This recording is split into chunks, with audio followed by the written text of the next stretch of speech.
نحمده ونصلي ونسلم على سيدنا ومولانا محمد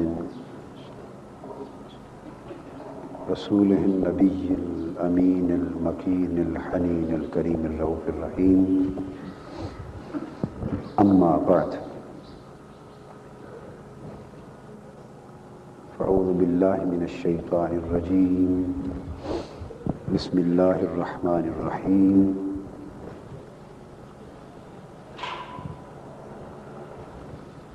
قال رب اجعل لي آية قال آيتك ألا تكلم الناس 3 ليال سويا.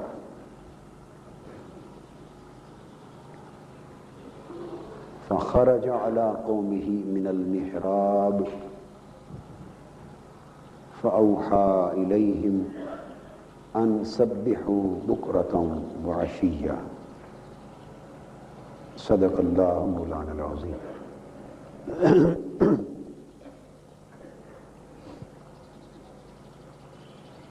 معزز معتکفین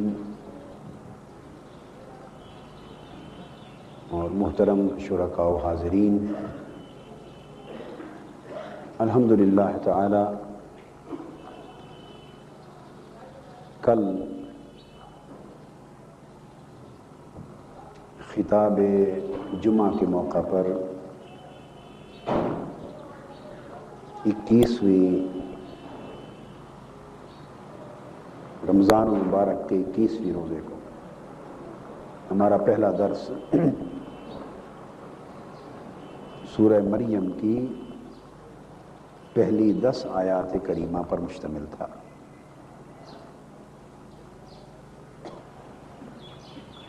اور ہم نے اپنی گفتگو بھی 10ویں آیت پہ ختم کر دی تھی.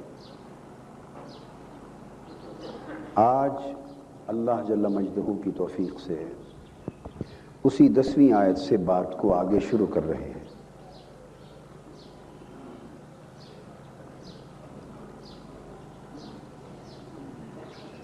میں نے آپ کو عرض کیا تھا کہ سیدنا زکریا علیہ السلام نے اللہ تبارک و تعالیٰ کی اس عظیم نعمت کے وعدہ پر نشانی مانگی، جس پر اللہ تبارک و تعالیٰ نے فرمایا کہ اے زکریا علیہ السلام، تمہاری نشانی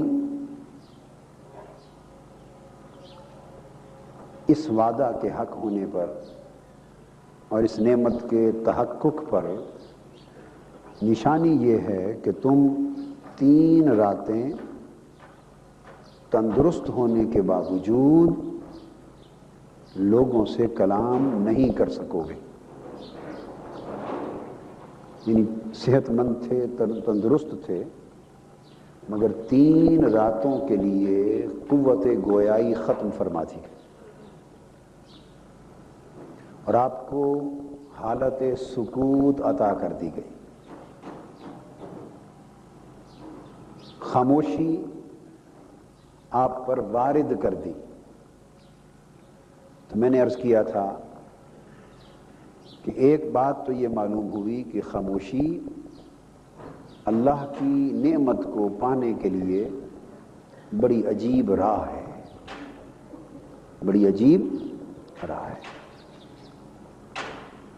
اور حق یہ ہے کہ جب یہ زبان بند ہوتی ہے تو اللہ کے اسرار اور معرفت کی زبان کھل جاتی. جب یہ زبان بند ہوتی ہے تو اسرار الہیہ کی زبان کھل جاتی اور الوہی معارف کی زبان کھلتی. جب یہ زبان چپ کرتی ہے، بولنا بند کرتی ہے، تو دل کی زبان بول پڑتی، اور جب یہ زبان بولتی رہتی ہے تو دل کی زبان نہیں کھلتی. اس لیے سکوت اور خاموشی میں بڑی خیر اور بڑی برکت ہے. آپ احباب اپنے کیمپوں کے اندر تربیتی حلقے کر رہے ہیں، کل سے شروع ہیں یا نہیں؟ جی الحمدللہ ان حلقوں میں آپ حسن اعمال، حسن اخلاق اور حسن احوال دیگر کتابوں کے علاوہ یہ کتابیں بھی نصاب تربیت کے حصے کے طور پہ پڑھ رہے ہوں گے۔ اب آپ اگلے حلقے میں چونکہ خاموشی کا ذکر ہو گیا ہے تو فوری طور پر اپنے طور پہ رات کو بھی یا عصر کے بعد بھی جیسے فرصت ملے ان میں سے ایک کتاب میں غالباً حسن احوال میں خاموشی کا باب ہے۔ میں نے ایک باب قائم کیا ہے خاموشی پر۔ اب وہ باب کھول کے پڑھیے اور تنہائی میں پڑھیے اور خاموش ہو کر پڑھیے۔ خاموشی کا باب خاموشی میں پڑھیے۔ تو اس کا طریقہ یہ ہے کہ جس کیمپ میں وہ باب پڑھا جائے تو سارے کے سارے شرکاء اس وقت وہی باب پڑھ رہے ہوں، کوئی اور کام نہ کریں، پھر خاموشی ہو جائے گی۔ پھر اور خاموش ہو کر اس خاموشی کے باب کو پڑھیں تاکہ اس کی قدر و قیمت اور اس کی اہمیت کا اندازہ ہو، اور پھر زندگی میں ایک معمول بنا لیں کہ ہر روز کچھ وقت کے لیے اپنے اوپر خاموشی طاری کر لیا کریں۔ کچھ وقت کے لیے خاموش بیٹھیں، تنہا بیٹھیں، خاموش بیٹھیں۔ تو دوسری چیز جو میں نے عرض کی تھی وہ یہ تھا کہ الفاظ میں آیا ثلاثہ لیال سویہ، 3 راتوں کے لیے خاموشی طاری کر دیں۔ اس کا مطلب یہ نہیں ہے کہ جب دن ہوتا تو بول پڑتے، رات کو نہ بول سکتے، نہیں، دن کو بھی خاموشی رہتی۔ سورہ آل عمران میں دن کے حوالے سے ذکر آیا ہے خاموشی کا، اللہ تکلم الناس ثلاثۃ ایام الا رمزا، 3 دنوں کا بھی ذکر آیا ہے، جس کا مطلب یہ ہے کہ دن رات خاموشی رہتی۔ اور قرینہ بات کا یہی ہوتا ہے کہ 3 دن رات اگر پورا عرصہ بیان کرنا ہو تو راتوں کا نام نہیں لیتے، کہتے ہیں 3 دن کے لیے خاموشی۔ کیا کہتے ہیں؟ تو جب دنوں کا ذکر کیا جائے تو راتیں اس میں خود بخود شامل ہوتی ہیں، اور اگر رات کا ذکر کیا جائے تو دن اس میں شامل تصور نہیں ہوتا۔ تو کہنا تو صرف یہی چاہیے تھا نا کہ 3 دن تک کے لیے خاموشی طاری کر دی، جیسا کہ آل عمران میں کہا گیا۔ بات تو بری ہو گئی، مگر یہاں جو لیال کہا، راتوں کا ذکر کیا، اس کا ایک مقصد تھا، اور وہ یہ کہ راتوں سے رابطہ قائم ہو جائے، رات کی تنہائی سے رابطہ قائم ہو جائے، رات کی خلوت سے اور رات کی عبادت سے رابطہ قائم ہو جائے اور وہ تعلق ٹوٹے نہ۔ تو میں نے دوسری بات کل یہ عرض کی تھی کہ رات اللہ کی ملاقات کی ساعتیں رات میں ہوتی۔ اب قیام لیل پر بھی ایک باب ہے ان کتابوں میں، رات کی اہمیت پر، تو اس کو بھی پڑھیے۔ ایک باب خاموشی والا پڑھیے، ایک باب قیام لیل، غالباً حسن اعمال میں ملے گا آپ کو، اس کو بھی پڑھیے۔ رات کیا ہے اور خاموشی کیا ہے، یہ 2 باتیں آج پڑھ لیں، یا ایک آج پڑھ لیں، ایک کل پڑھ لیں۔ حضور نبی اکرم صلی اللہ علیہ وآلہ وسلم نے فرمایا کہ اللہ پاک ہر رات کے پچھلے پہر، ہر رات کے پچھلے پہر آسمان دنیا پر اپنی شان کے لائق اتر آتے ہیں، نزول اجلال فرماتا ہے ہر رات کے پچھلے پہر، اور اتر کے لوگوں کو آواز دیتے ہیں اور پوچھتے ہیں ہے کوئی مجھ سے مانگنے والا میں اسے دوں، ہے کوئی مجھ سے مانگنے والا میں اسے دوں، ندائیں دیتے ہیں۔ تو میں نے کل بات یہاں ختم کی تھی کہ وہ تو ملتا ہے، مگر جو اس کے ملنے کا وقت ہے ہم اس وقت سو رہے ہوتے، جو اس کے ملنے کا وقت ہے ہم اس وقت سو رہے ہوتے ہیں، اور وہ فرماتا ہے بھائی میں تو ملنے کے لیے آیا تھا، اور میں نے آ کے بار بار ندائیں بھی دی تھیں، آوازیں بھی دی تھی، بلایا بھی تھا، مگر تم سوئے ہوئے تھے، تم سوئے ہوئے تھے۔ وہ کہاں آیا تھا؟ وہ آسمان دنیا پر آیا تھا، دنیا والوں کے لیے آسمان دنیا پر آیا تھا۔ حالانکہ وہ عالم لا مقام میں ہو کر بھی ہم سے دور نہیں ہے، مگر اس کی معنوی قربت تو ہے ہی، اس نے ظاہراً بھی قربت عطا کی تھی، اپنی شان کے لائق اتر کے دنیا کے آسمان پر آیا اور فرماتے میں نے تو تمہیں آوازیں بھی دی مگر تم سوئے ہوئے تھے۔ تو کتنا عجیب حال ہے کہ جس سے ملنا ہے وہ محبوب تو جاگ رہا ہے، اور جو ملنے کے طالب ہیں وہ سوئے ہوئے ہیں۔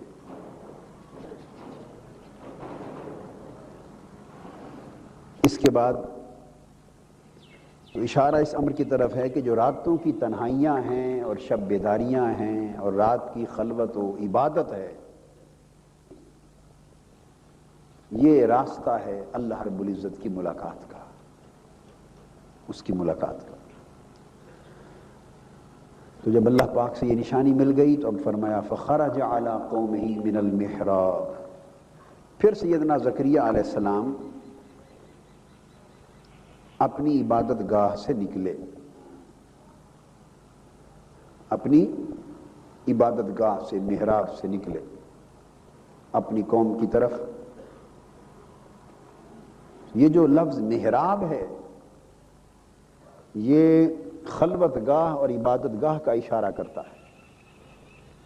اس کا مطلب یہ ہے کہ سیدنا زکریہ علیہ السلام کی کوئی خلوت گاہ تھی، کوئی عبادت گاہ تھی۔ تو معلوم یہ ہوا کہ خلوت و تنہائی میں عبادت، نیاز مندی اور مناجات، خلوت و تنہائی میں عبادت، نیاز مندی اور مناجات، اللہ کو پکارنا، سجدہ ریزیاں کرنا، گڑ گڑانا، عبادت کرنا خلوت میں، یہ مطلوب ہے۔ زندگی میں اس کی اشد ضرورت ہے۔ ہماری زندگی ساری پرہجوم بن گئی ہے، پرہجوم ہو گئی، خیالات کے ہجوم، خواہشات کے ہجوم، منصوبوں کے ہجوم، حرص و ہوس کے ہجوم، لوگوں کا ہجوم، دنیا کا اور اہل دنیا کا ہجوم ہی ہجوم بن گئی ہے ہماری زندگی۔ ضرورت اس امر کی ہے کہ ہم کچھ لمحے جسم کو بھی اس ہجوم سے نکال لیں اور دل و دماغ کو بھی ان ہجوموں سے نکال لیں، جسم کو خلوت میں لے جائیں اور دل و دماغ کو اس خلوت کے ماحول میں رکھ کر اللہ کی جلوت میں لے جائیں، اللہ کی قربت اور صحبت میں لے جائیں۔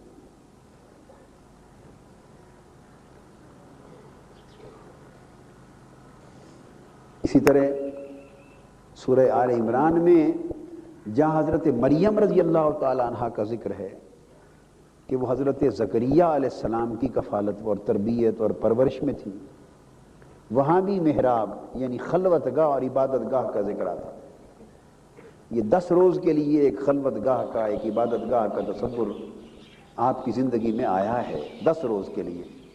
یہ تو ایک ٹریننگ پروسیس ہے۔ علامہ قریشی صاحب نے آپ کو یقیناً یہ بات بتائی ہوگی، یہ تو ایک ٹریننگ پیریڈ ہے، یہ ایک تربیت گاہ ہے، ایک محدود سے عرصے کے لیے ایک تربیت گاہ ہے، ایک مشق کرائی جا رہی ہے۔ کس کے لیے؟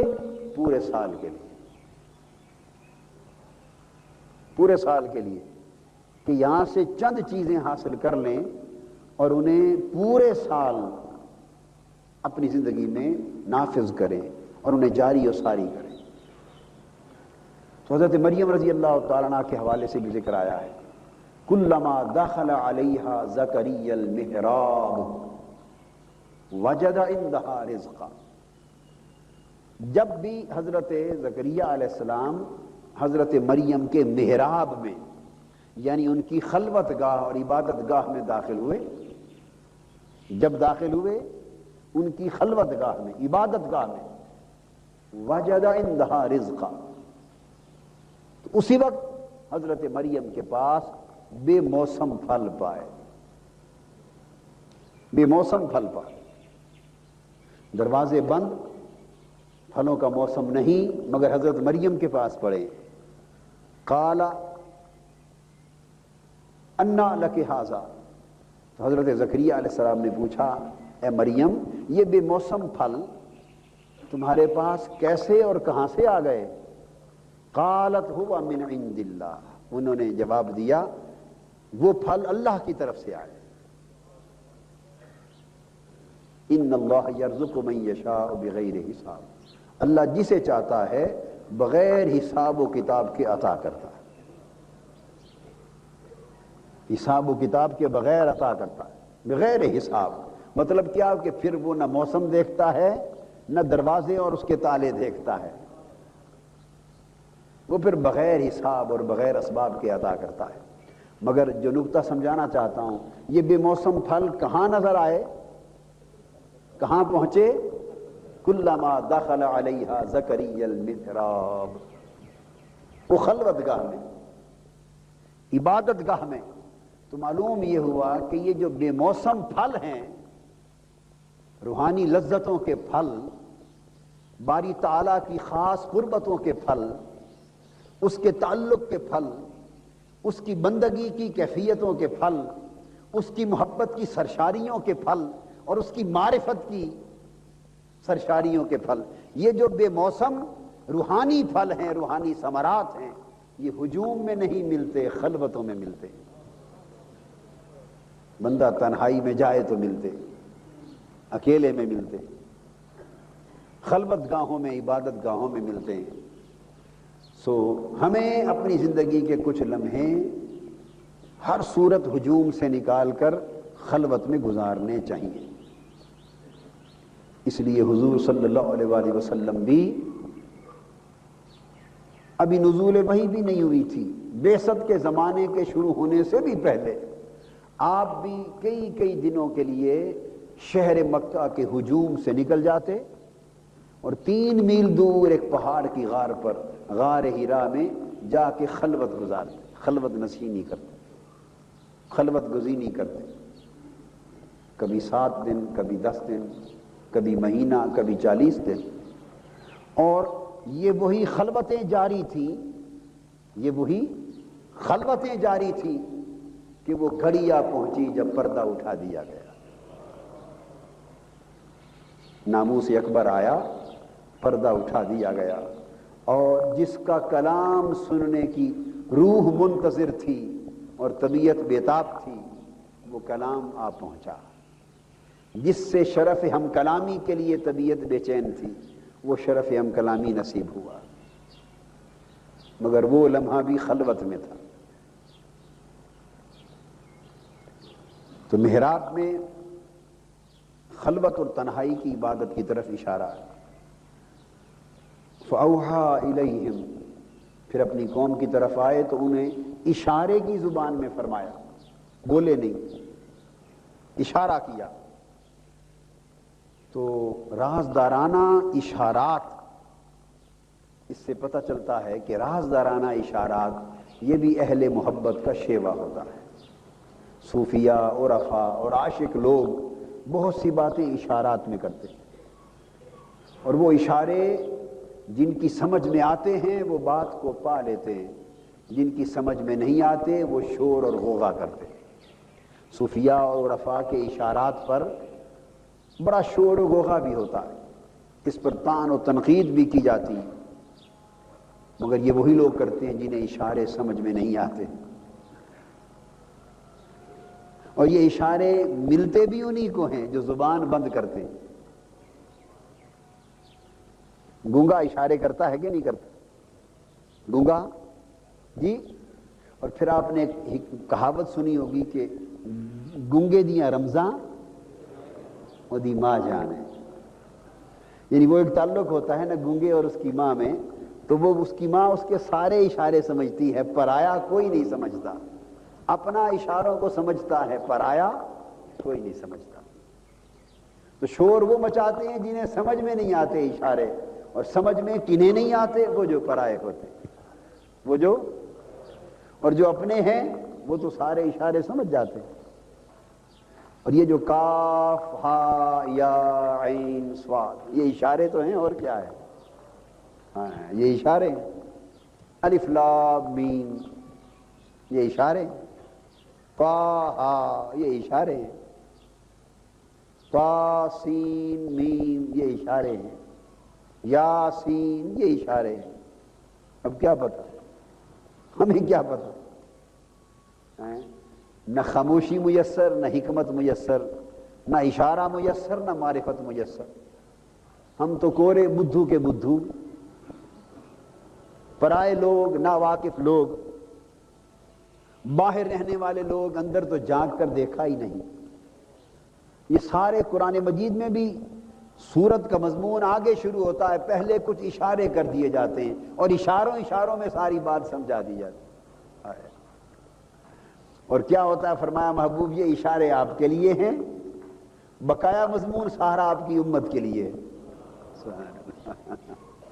بقایا مضمون سارا امت کے لیے یہ سب کو سمجھ آئے گا اور اشارے صرف آپ کے لیے یہ تمہیں کو سمجھ آئیں گے.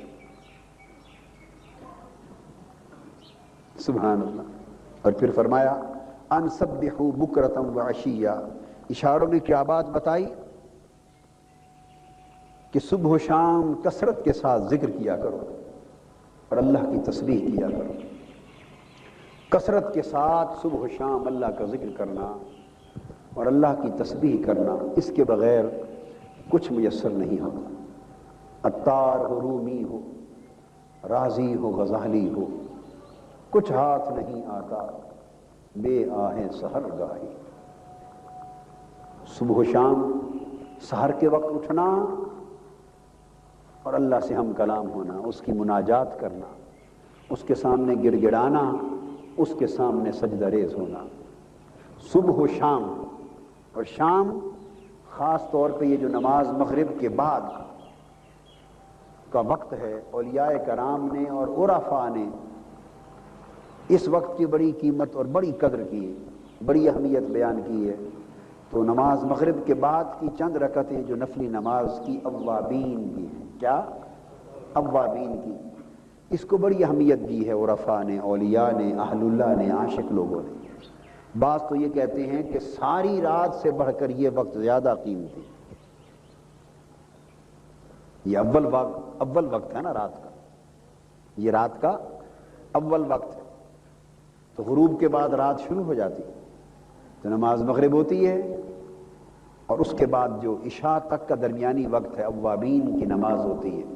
اس کے نوافل ہوتے ہیں کم سے کم نماز مغرب کی فرض جب پڑھ لیں تو کم سے کم 8 رکعتیں اور زیادہ سے زیادہ 20 رکعتیں 8 بھی پڑھ لیں.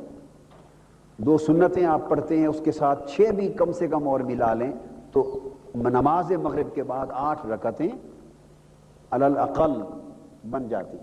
پھر افطاری کر لی پھر افطاری میں چلے گئے.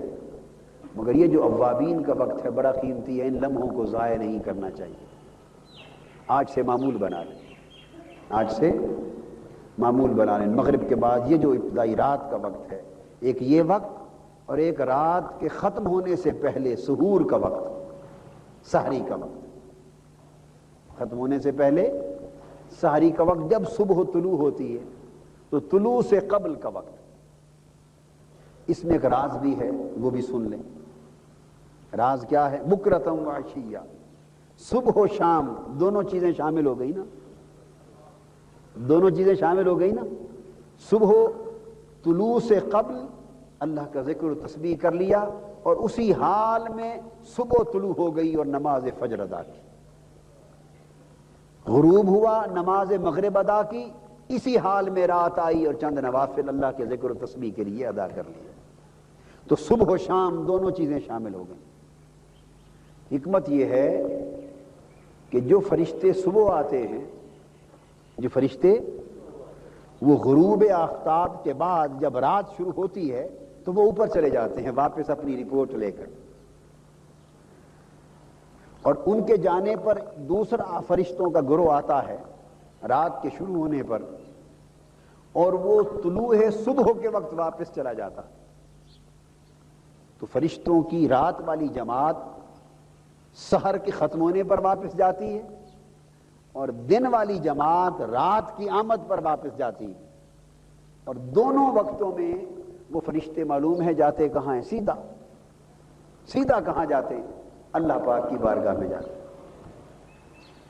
اپنے ٹھکانوں پر نہیں، سیدھا اللہ کی بارگاہ میں جاتے ہیں. اللہ رب العزت منتظر ہوتا ہے. اور جو شام کو مغرب کے بعد جو جماعت واپس پلٹتی ہے دن والی، تو اللہ پاک کی بارگاہ میں پہنچتے ہی پیش ہوتے ہیں.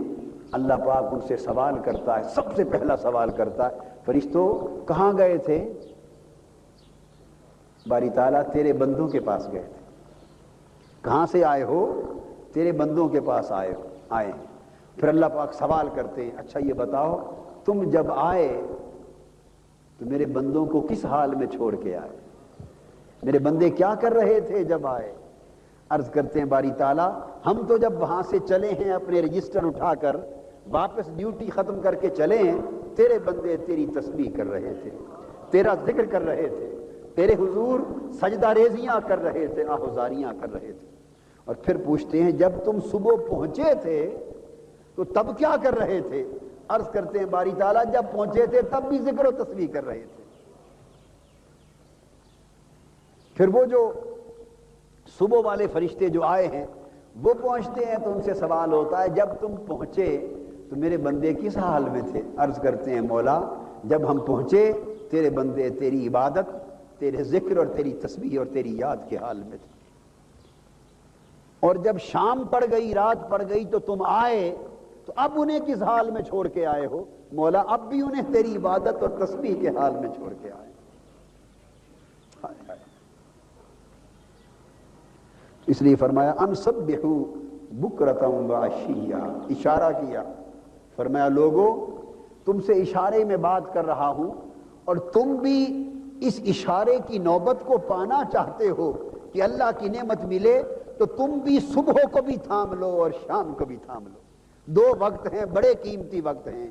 صبح بھی ذکر و تسبیح میں گزارا کرو اور شام بھی ذکر و تسبیح میں گزارا کرو. پھر کیا ہوگا؟ درمیانی اوقات سارے اسی کی برکت میں آ جائیں گے، سارے اسی کی برکت میں آ جائیں گے. حدیث پاک ہے جو رات کو اللہ کا ذکر و تسبیح کرتے کرتے سو گیا اور صبح اٹھا پھر اللہ کا ذکر و تسبیح کی، اس کی رات بھر کی جتنی بھی اس نے نیند کی وہ ساری عبادت شمار ہو گئی، ساری عبادت شمار ہو گئی. چونکہ وہ سویا تب بھی اللہ کی عبادت اور ذکر و تسبیح کرتے کرتے، اٹھا تب بھی اللہ کا ذکر و تسبیح اور عبادت کرتے. اور پھر اللہ پاک فرشتوں کو مقرر کرتے ہیں، وہ جو چند لمحے چند گھنٹے اللہ کا بندہ رات کو سوتا ہے وہ اس کے سرہانے کھڑے ہو کر ساری رات اس کی نیند کے دوران اس کے لیے اللہ کے حضور استغفار کرتے ہیں. فرشتے کے مولا اس کو معاف کر دے، یہ دیکھنا تیرا ذکر کرتے کرتے سو گیا ہے، تیری عبادت کرتے کرتے سو گیا ہے، تیری تسبیح میں سو گیا ہے، تو اس کو معاف کر دے، اس کے گناہ معاف کر دے. سبحان اللہ. کبھی آپ نے اور ہم نے سوچا وہ فرشتے کیا خود بخود آ گئے ہیں استغفار کرنے ہمارے لیے؟ انہیں کو ہم سے لالچ، کوئی ہم سے غرض ہے؟ خود آئے ہیں اور کھڑے ہیں ہمارے لیے معافی مانگنے کے لیے یا کسی کے بھیجے ہوئے آئے ہیں؟ جی بھیجے ہوئے آئے. بھیجا کس نے ہے؟ اسی نے جس نے بخشنا ہے، اسی نے جس نے بخشنا ہے. کیا کرم کے بہانے، بخشنا بھی اسی نے ہے اور فرشتوں کو بھیجا بھی اسی نے ہے اور حکم دے دیا ہے کہ میرا بندہ کچھ لمحوں کے لیے سو رہا ہے، تم اس کے لیے مجھ سے بخشش مانگتے رہو، میں بخششیں بھیجتا رہوں. ہم تم مائل بکرم ہیں، کوئی سائل ہی نہیں، راہ دکھلائیں کسے، راہ رو منزل ہی نہیں. تو صبح و شام کثرت کے ساتھ اللہ کا ذکر اور تسبیح کرنی چاہیے. پھر سیدنا یحییٰ علیہ السلام کا آگے بیان آ گیا، وہ پیدا ہو گئے، یحییٰ علیہ السلام کا تولد ہو گیا. اور جب وہ پیدا ہوئے انہیں خطاب ہو رہا ہے، یا یحییٰ خذ الکتاب بقوہ وآتیناہ الحکم صبیّا، فرمایا اے یحییٰ کتاب کو مضبوطی سے تھام لے، یعنی کار نبوت کو مضبوطی سے تھام لے، امر الہی اور احکام الہی کو مضبوطی سے تھامنے کا حکم ہے۔ تو نبی کے لیے تو کار نبوت کو تھامنے کا حکم ہے، جس پر کتاب نازل ہوئی اس کے لیے اپنی کتاب شریعت مضبوطی سے تھامنے کا حکم ہے۔ اور ہم جو پیروکار ہیں، امت ہیں، تو اس آیت سے ہمیں سبق کیا ملا؟ وہ یہ کہ اللہ کے دین کا امر اور اس کے احکام اور اس کے دین کا مشن، نبی بھی اللہ کے دین کا مشن لے کے آتا، تو ہمیں حکم یہ ہے کہ اے نبیوں کی پیروی کرنے والوں، اگر تم بھی چاہتے ہو کہ جو انوار و تجلیات اور برکات و سعادات ان انبیاء کو ملی ہیں تمہیں بھی ان میں سے کچھ حصہ ملے، تو تم بھی اس کار نبوت کو، اس دین کے امر اور دین کے مشن کو قوت مضبوطی کے ساتھ تھام لو۔ ہم تو مضبوطی کے ساتھ تھامے ہوئے نہیں ہیں، مضبوطی کے ساتھ تھامے ہوئے نہیں، حکم ہے کہ ہم بھی مضبوطی سے تھام لیں، اس سے علم و عمل میں اور سیرت و کردار میں پختگی آتی۔ تو اللہ کے امر پر، اس کے احکام پر، شریعت پر اور دین کے مشن پر بندے کو مضبوط ہونا چاہیے۔ بولیے مضبوط۔ وَآتَيْنَاهُ الْحُكْمَ صَبِيًّا، اور فرمایا کہ ہم نے یحییٰ کو دین کم عمری میں ہی، بچپن اور کم عمری میں ہی دین کی سمجھ اور بصیرت عطا کر دی تھی۔ یحییٰ علیہ السلام ابھی بچے تھے، کم عمر تھے، بچے تھے، اور بچپن میں ہی ان کو دین کی بصیرت عطا کر دی، دین کا فہم عطا کر دیا اور دین کی سمجھ عطا کر دی۔ تو یہاں سے جو بات معلوم ہوئی سبق، وہ یہ کہ کچھ اللہ کے منتخب بندے ایسے بھی ہوتے ہیں کہ جنہیں اللہ پاک اپنی خاص نعمت بچپن سے ہی عطا کر دیتا ہے، ابھی محنت کا زمانہ شروع ہی نہیں ہوا ہوتا، بلوغ اور جوانی ابھی آئی نہیں ہوتی، بچپن سے ہی اللہ پاک بعضوں کو اپنی خاص نعمت عطا کر دیتا، بطریق اجتباء اللہ بعضوں کو چن لیتا ہے، منتخب فرماتا ہے، اور بچپن ہی سے بعضوں پر اپنی نعمت نازل فرما دیتا، اور کم عمری سے وہ چیز نصیب ہو جاتی۔ اسی آیت کریمہ سے مادر زاد ولایت کا تصور معروف ہوتا ہے، مادر زاد ولایت کا تصور اسی آیت کریمہ سے ماخوذ ہے۔ آتیناہ الحکم صبیّا، بچپن سے اللہ نے دین کی سمجھ اور فہم اور بصیرت عطا کر دی، اور پھر صرف یہی نہیں، وحنانا من لدنا، اور بچپن ہی سے ہم نے انہیں سوز و گداز عطا کر دی، درد و سوز عطا کر دی، اپنی عبادت کا ذوق و شوق عطا کر دیا۔ یہ ساری نعمتیں بچپن سے عطا کر دی، وزکاتن، اور بچپن ہی سے انہیں طہارت اور پاکیزگی عطا کر دی، وکان تقیہ، اور بچپن ہی سے انہیں پرہیزگار اور متقی بنا دیا۔ 90 سال کی عمر تک جو صبر کیا تھا باپ نے، حضرت زکریا علیہ السلام نے 90 سال جو صبر کیا تھا اور پھر مانگا تھا، اور رب کائنات نے اور عاجزی کے ساتھ مانگا تھا، 90 سال کے صبر کے بعد پھر رب نے عطا کیا، تو ایسا عطا کیا کہ ساری جھولی نعمتوں کے ساتھ بچپن ہی میں بھر دی، سب کچھ بچپن سے ہی دے دیا۔ تو ایسے اللہ کے کئی بندے مادر زاد ولی ہوتے، حسنین کریمین، سیدنا امام حسن مجتبی اور سیدنا امام حسین رضی اللہ تعالی عنہما مادر زاد ولی تھے۔ حضور سیدنا غوث العظم شیخ عبد القادر جیلانی رضی اللہ تعالی عنہ مادر زاد ولی تھے، پیدا ہوئے ماہ رمضان المبارک آ گیا، رمضان کا مہینہ آ گیا، پیدا ہوئے ادھر رمضان کا مہینہ شروع ہوا، ماں کا دودھ سحری کے وقت پیتے، پھر افطاری کے وقت پیتے، اللہ، سارا دن روزے سے رہتے، سارا دن۔ عید کے چاند کا مغالطہ ہو گیا، عید کے چاند کا مغالطہ ہو گیا، چاند نظر نہ آیا، بادل تھے، لوگوں کو سمجھ نہ آئے کہ آج روزہ ہے یا عید ہے، تو سمجھدار لوگوں نے کہا کہ جا کے حضرت ابو صالح موسیٰ جنگی دوست، حضرت ابو صالح موسیٰ کے گھر پوچھو، ان کا بیٹا ہوا ہے عبد القادر، مادرزاد ولی ہے، ان کی والدہ حضرت سیدہ فاطمہ امۃ الجبار، ام الخیر فاطمہ امۃ الجبار رضی اللہ تعالیٰ عنہ، ان سے پوچھو۔ تو گریا والے گاؤں والے لوگ آئے، آ کے پوچھا حضرت بی بی صاحبہ رضی اللہ تعالیٰ عنہا سے کہ بی بی جی سمجھ نہیں آ رہی کہ آج روزہ ہے یا عید ہے؟ فرمانے لگی آج روزہ ہے، کیونکہ میرے بیٹے عبد القادر نے سحری کے وقت دودھ پیا تھا، دن بھر دودھ کے قریب نہیں ہے، روزے سے ہے، مادرزاد ولی بنائے۔ ایسا کتابوں میں آیا ہے۔ حضرت سلطان العارفین سلطان باہو رحمۃ اللہ تعالی علیہ، ان کی بھی بہت سی کرامات مادرزاد ولی کے طور پہ بچپن سے معروف ہیں۔ کئی اور اولیاء کرام کے ایسے، میں نے چند نام گنوائے، بہت سے اولیاء کرام مادرزاد ولی ہو گزرے، ان کی روحوں کو عالم ارواح ہی میں معرفت عطا کر دی جاتی، اور جو جسم لے کر وہ پیدا ہوتے ہیں، اس چھوٹے سے ننھے منھے جسم میں جو روح ہوتی ہے، روح کا تو بچپن نہیں ہوتا، روح تو بڑی طویل مدتیں عالم ارواح میں گزار کے آ رہی ہے، بچپن تو اس جسم کا ہے جو ماں کے پیٹ میں 9 مہینے میں بنا ہے،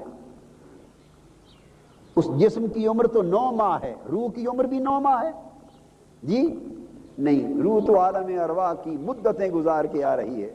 تو بعضوں کو اللہ پاک عالم ارواح میں بعض روحوں کو عارف بنا دیتا ہے، تو جس ننھے منھے جسم میں عارف روح پڑ گئی وہ مادرزاد ولی ہو گئے، یہ اس کے فیصلے ہوتے۔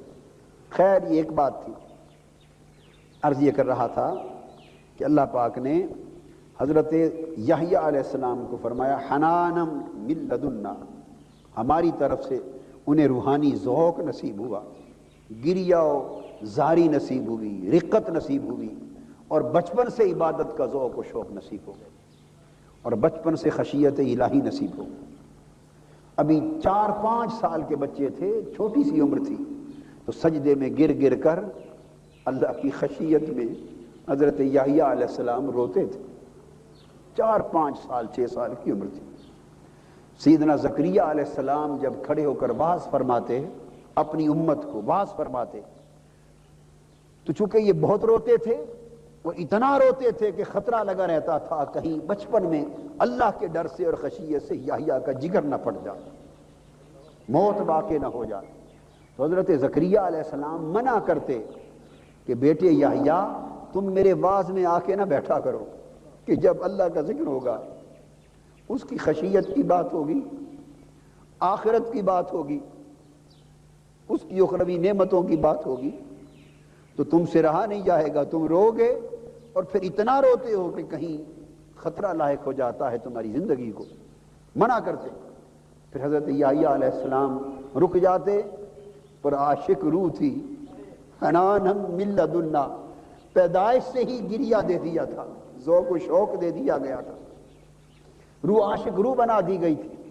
پھر رک نہ سکتے، چھپ کے ستون کے پیچھے بیٹھ کے سنتے، چھپ کر ستون کے پیچھے بیٹھ کے سنتے، اور پتہ اس وقت چلتا جب کسی بات پر حضرت یحییٰ علیہ السلام کی چیخ نکل جاتی اور بے ہوش ہو کر گر پڑتے، اور جسم تڑپنے لگ جاتا، پھر آپ کو اٹھا کے گھر لے جاتے، اور بسا اوقات 3 دن بھی تڑپتے رہے اور کھانا پینا کچھ نہیں۔ یہ تو بچپن کا حال تھا۔ ایک روز روتے روتے باہر پہاڑوں میں نکل گئے، چھوٹے سی عمر کے بچے ہیں، 5-6 سال عمر ہے، 6-7 سال عمر ہے، اور ایک غار میں چلے گئے، سجدے میں گرے، حنانم من لدنا، بڑی نعمت تھی۔ اللہ پاک نے فرمایا ہم نے اسے اپنی طرف سے ذوق و شوق دیا تھا، اپنی طرف سے گریہ و زاری دی تھی، اپنی طرف سے اپنی خشیت میں رونا اس کی روح کو عطا کر دیا تھا۔ تو معلوم کیا ہوا کہ ساری نعمتوں سے بڑی نعمت وہ گریہ و زاری کا ذوق ہے، خشیت الہی کا رونا ہے، خشیت الہی کا رونا ہے۔ وہ اتنی بڑی چیز تو تھی نا کہ بچپن سے ہی اس کے ساتھ مالا مال فرما دیا۔ تو غار میں رونے لگے۔ آپ کی والدہ ماجدہ تلاش کرتے کرتے آپ کو اس طرف آئیں، کچھ پتہ نہیں چلتا تھا، ادھر جا، اس پہاڑ پہ دیکھ، اس غار میں دیکھ، ادھر دیکھ کہ حضرت یحییٰ علیہ السلام کہاں گئے، کچھ پتہ نہیں چلتا تھا۔ ایک چرواہا کھڑا تھا، اس کے پاس ریوڑ تھا بکریوں کا، اس کے پاس آئیں، پوچھا کہ ایک چھوٹا سا ننھا منا بچہ تو نے کہیں دیکھا؟ اس نے کہا میں نے دیکھا تو نہیں، مگر اس غار سے آج 3 دن ہو گئے ایک بچے کے رونے کی آواز آتی، 3 دن ہو گئے ہیں رونے کی آواز آتی ہے۔ آپ نے فرمایا تم نے دیکھا نہیں تو تمہیں پتہ کیسے چلا؟ وہ کہنے لگا کہ مجھے اس طرح پتہ چلا کہ 3 دن سے میری بکریوں نے بھی کھانا پینا چھوڑ دیا، میں انہیں چرانے کے لیے لاتا ہوں، وہ چارہ چرتی نہیں ہے، وہ کھاتی نہیں ہے، اس غار کے دہنے کھڑی ہو جاتی ہیں، سر جھکا کر، نیچے سے اس کے رونے کی آواز آتی ہے، اور یہ بکریاں بھی سر جھکا کر آنسو گراتی رہتی ہیں، روتی رہتی ہیں، اور چارہ بند کر دیا ہے، کھاتی کچھ نہیں، گھر جاتی ہیں تو دودھ دیتی ہیں۔ تو ان کے رونے کو دیکھ کر میں اس غار کی طرف متوجہ ہوا اور مجھے اندازہ ہوا کہ اندر کوئی رو رہا ہے۔ آپ کی والدہ ماجدہ اندر گئیں، اس پتھر پر جب آپ رو رہے تھے قریب گئے تو حضرت یحییٰ علیہ السلام تھوڑی سی عمر ہے، سجدے میں زاروں قطار رو رہے، زاروں قطار رو رہے۔ اپنی والدہ ماجدہ جب قریب آئی تو ان کے قدموں کی آہٹ سنائی دی، قدموں کی آہٹ سنائی دی۔ آپ نے سجدے سے سر اٹھایا اور یہ سمجھے کہ شاید ملک الموت آ گیا۔ یہ بچپن اور موت کا اتنا خیال،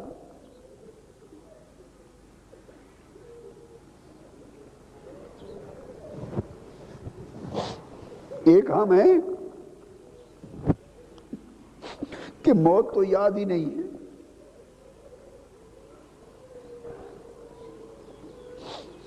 موت تو یاد ہی نہیں،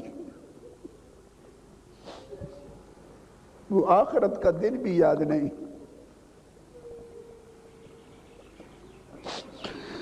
اور وہ بات یاد نہیں ہے کہ ایک دن آنے والا ہے جو حضرت خواجہ اویس کرنی نے فرمایا تھا کہ ایک دن آنے والا ہے جس دن دیدار ہوگا۔ سیدنا عمر فاروق اور سیدنا علی شیر خدا رضی اللہ تعالیٰ عنہما دونوں حضرت اویس کرنی سے ملنے کے لیے آئے، حضرت اویس قرنی رضی اللہ تعالیٰ عنہ سے ملنے کے لیے آئے۔ تھوڑی دیر پاس بیٹھے، بات چیت ہوئی، اور بات کر کے حضرت اویس کرنی عرض کرنے لگے سیدنا فاروق اعظم اور سیدنا علی شیر خدا کو، اب آپ دونوں واپس تشریف لے جائیں، واپس تشریف لے جائیں، میں قیامت کی تیاری کر لوں۔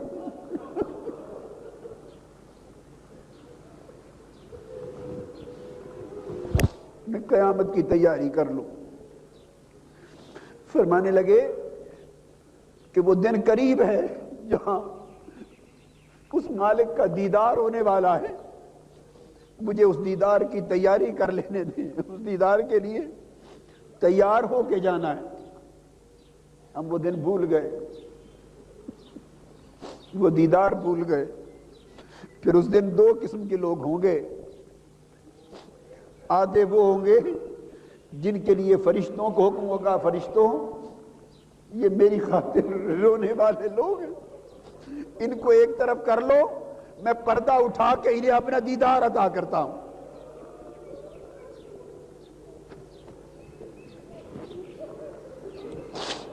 یہ میرے دیدار کے لیے روتے تھے، یہ راتوں کی تنہائیوں میں اٹھ کے روتے تھے، یہ اپنے بستر میری خاطر چھوڑ دیتے تھے، میرے لیے تڑپتے تھے۔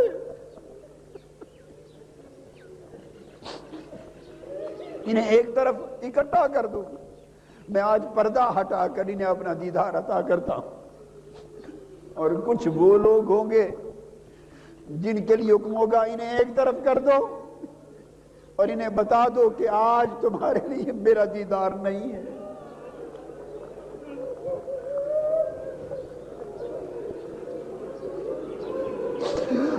ہم کہیں انہی میں نہ ہو جائیں جنہیں دیدار سے محروم کر دیا جائے گا۔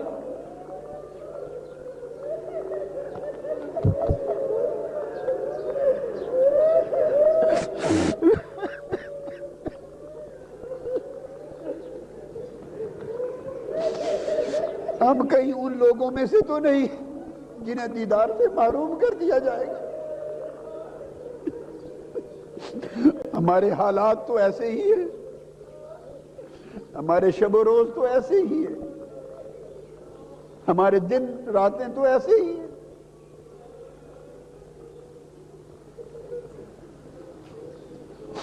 اور جنہیں اس دیدار کی فکر ہے وہ عرض کرتے ہیں حضرت فاروق اعظم کی صحبت ہے، حضرت علی شیر خدا کی صحبت ہے، وہ بیٹھے ہیں، ادنا لوگ نہیں ہیں، حضور کے جلیل القدر سے آبی بیٹھے ہیں۔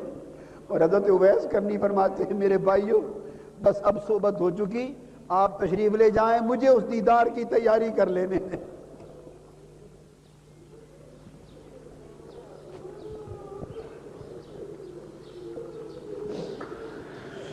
وہ بچپن ہے حضرت یحییٰ علیہ السلام کا، تھوڑی سی عمر ہے، ننھی منھی عمر ہے، وَحَنَانًا مِن لَدُنَّا، ہم نے بچپن ہی سے خشیت دے دی تھی، گریہ و زاری، ذوق و شوق اور رونا دھونا دے دیا تھا۔ ماں کے قدموں کی آہٹ سنی، سمجھے کہ شاید ملک الموت آ گیا، سر اٹھایا دیکھا نہیں، اور سر اٹھا کے کہنے لگے ملک الموت چند لمحے مہلت دے دو، میں اپنی ماں سے ملا ہوں، میں 3 دن سے ادھر آیا ہوا ہوں، میری ماں پریشان ہوگی، چند لمحے مہلت دے دو، میں ماں سے ملتا ہوں۔ آپ کی والدہ رو پڑی، فرمانے لگی بیٹا ملک الموت نہیں، میں تیری ماں کھڑی ہوں۔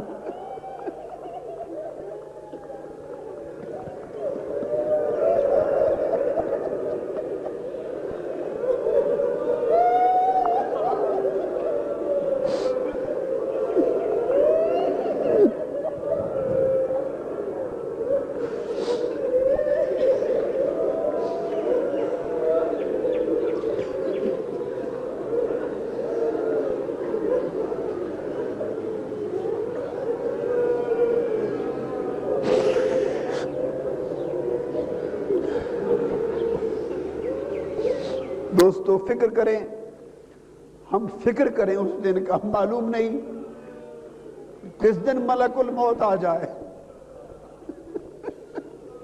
اور ہم تیاری کے بغیر بیٹھے ہیں۔ خدا کی قسم میں تو تیاری کے بغیر بیٹھا ہوا، آپ کا کچھ پتہ نہیں کیا ہے۔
میں آپ کو سچ بتا رہا ہوں،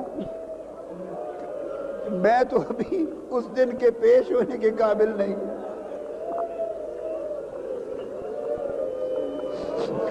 آپ اپنا حال بہتر جانتے۔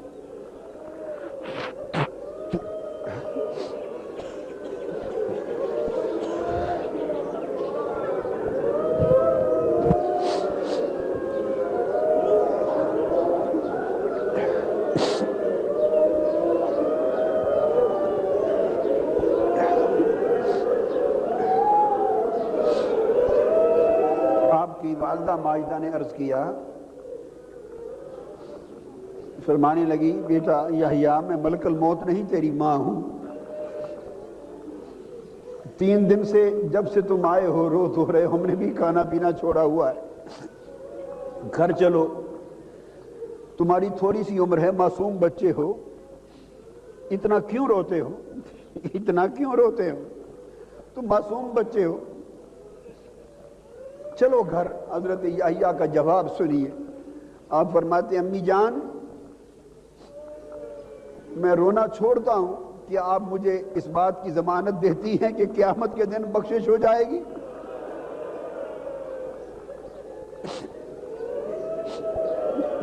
قیامت کے دن گرفت نہیں ہوگی، بخشش ہو جائے گی، آپ ضمانت دے دیں میں رونا چھوڑ دیتا ہوں۔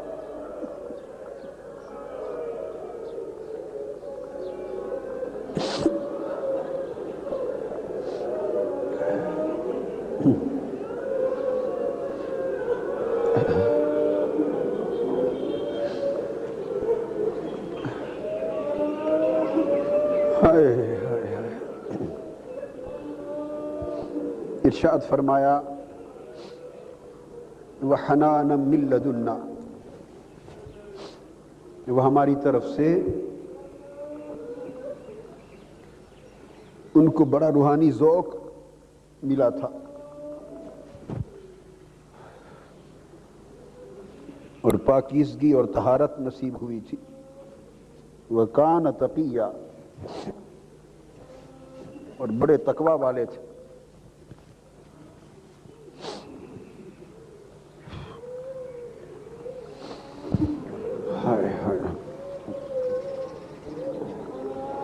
وَبَرًّا بِوَالِدَيْهِ وَلَمْ يَكُنْ جَبَّارًا عَصِيًّا، اور اپنے والدین کے ساتھ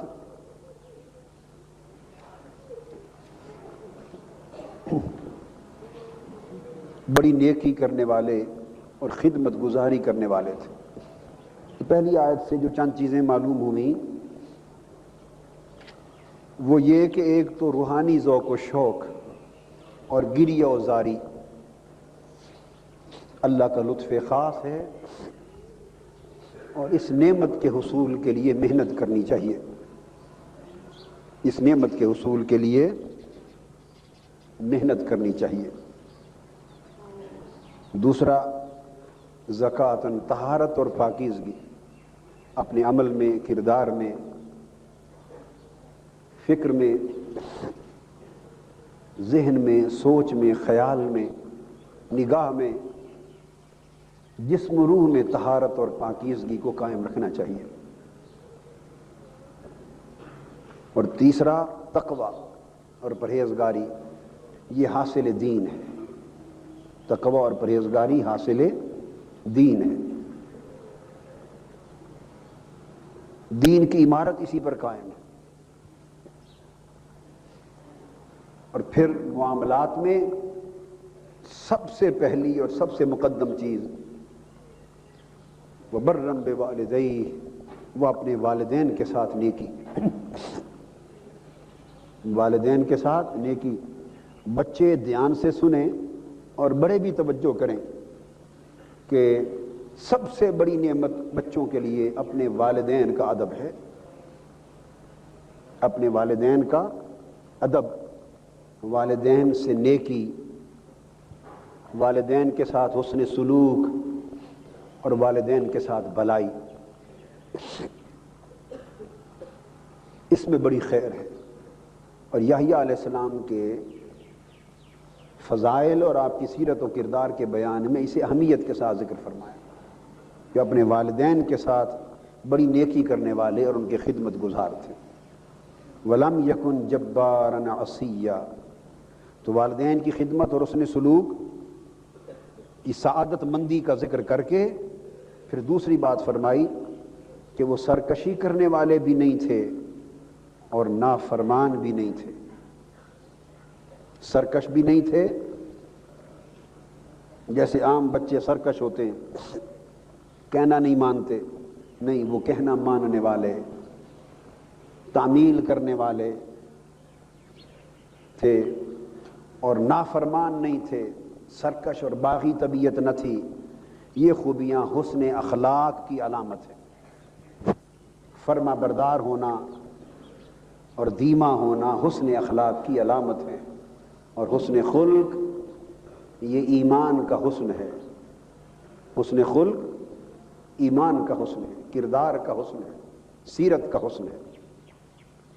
پھر اس پر اللہ رب العزت نے فرمایا وَسَلَامٌ عَلَيْهِ يَوْمَ وُلِدَ وَيَوْمَ يَمُوتُ وَيَوْمَ يُبْعَثُ حَيًّا.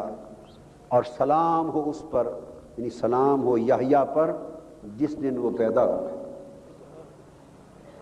اللہ تعالیٰ سلام بھیج رہے ہیں. سلام ہو یحییٰ پر جس دن وہ پیدا کیے گئے، اور سلام ہو جس دن ان کی وفات ہوگی، اور سلام ہو پھر اس دن جب وہ دوبارہ اٹھیں گے جی کر. تو یہاں اللہ رب العزت نے یہ بیان کیا کہ انبیاء علیہ السلام کے جو ایام میلاد ہیں، ان کی ولادت اور میلاد کے دن، ان دنوں میں نبیوں پر، انبیاء پر سلام بھیجنا اور سلام پڑھنا اللہ کی سنت ہے. یوم میلاد نبوی میں انبیاء پر اور نبی پر سلام بھیجنا اللہ کی سنت ہے.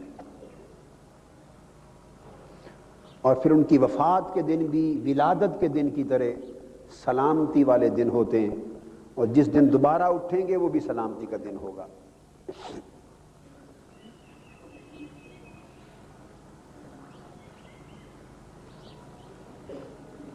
اس کے بعد حضرت مریم رضی اللہ تعالیٰ عنہ کا بیان آ جاتا ہے.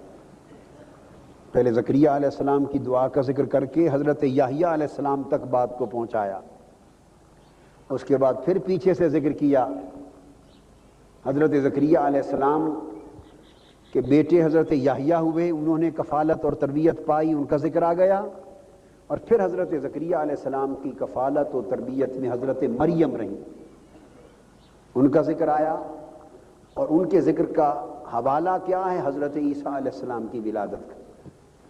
یہاں حضرت یحییٰ علیہ السلام کی ولادت کا ذکر کر دیا اور کچھ اسباق تربیت کے لیے دے دیے. اب حضرت مریم سے حضرت عیسیٰ علیہ السلام کی ولادت کا ذکر ہو رہا ہے، اور اس میں بھی روحانی معارف اور تربیت کے اسباق دے دیے. فرمایا وَاذْكُرْ فِي الْكِتَابِ مریم اذ انتبذت من اہلہا مکانا شرقیہ. یہ آیت نمبر 16 ہے. اور فرمایا کہ اس کتاب میں، قرآن میں، مریم کا حال بھی بیان کر، مریم کا بھی ذکر کر. ہماری نیک بندی تھی، صالح بندی تھی، اس کا بھی ذکر کر. اذ انتبذت من اہلہا مکانا شرقیہ، جب مریم نے اپنے گھر والوں سے الگ ہو کر کچھ وقت کے لیے گوشہ تنہائی اختیار کر لیا. اپنے گھر والوں سے الگ ہو گئیں اور تنہائی کے گوشے میں چلی گئیں. اب واقعہ تو حضرت مریم رضی اللہ تعالی عنہا سے سیدنا عیسیٰ علیہ السلام کے معجزاتی تولد کا بیان ہو رہا ہے. اللہ پاک کی قدرت کا ایک خاص کرشمہ ہے، آپ کا معجزاتی ولادت ہے. بیان تو اس ولادت کا ہے، اور اس ولادت کے حوالے سے مختلف لوازمات کا، احوال کا، واقعات کا اور کیفیات کا ذکر ہے. مگر ہم اس سے روحانی تربیت کے لیے جو نکات اخذ کر رہے ہیں وہ آپ کو سنا رہا ہوں. تو یہاں بھی آپ دیکھیے کہ جیسے حضرت یحییٰ علیہ السلام کی ولادت اللہ کی بارگاہ سے سیدنا زکریا علیہ السلام پر خاص نعمت تھی، خاص نعمت تھی نا، اسی طرح سیدنا عیسیٰ علیہ السلام کی ولادت بھی خاص نعمت ہے. وہ نعمت بھی تب ملی جب وہ محراب میں گئے، ذرا گوشہ تنہائی میں گئے اور تنہائی میں اللہ کی عبادت کی اور گڑ گڑائے اور روئے. عیسیٰ علیہ السلام والی نعمت بھی حضرت مریم رضی اللہ تعالیٰ عنہ کی جھولی میں تب آئی، اس کا آغاز بھی تنہائی سے ہوا، اس کا آغاز بھی گوشہ تنہائی سے ہوا. تو دوستو معلوم یہ ہوا، بار بار اس امر کی طرف اشارہ آ رہا ہے کہ تنہائی میں بہت کچھ ہے، تنہائی میں بہت کچھ، بہت کچھ۔ حضرت خواجہ اویس کرنی رضی اللہ تعالیٰ عنہ فرماتے ہیں کہ جس کی خلوت صحیح ہو گئی اس کا سب کچھ صحیح ہو گیا۔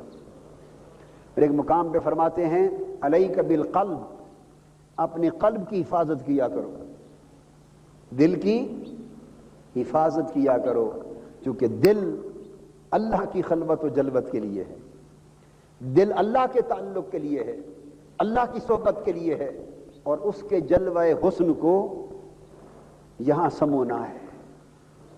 تو اگر دل باطل وساوس اور خطرات اور خیالات سے پاک ہو جائے اور اللہ کے لیے خاص ہو جائے تو بس دل کی حفاظت ہو گئی تو سب کچھ نصیب ہو گیا، سب کچھ نصیب ہو گیا۔ مگر یہ خلوت ہے، خلوت قلبی۔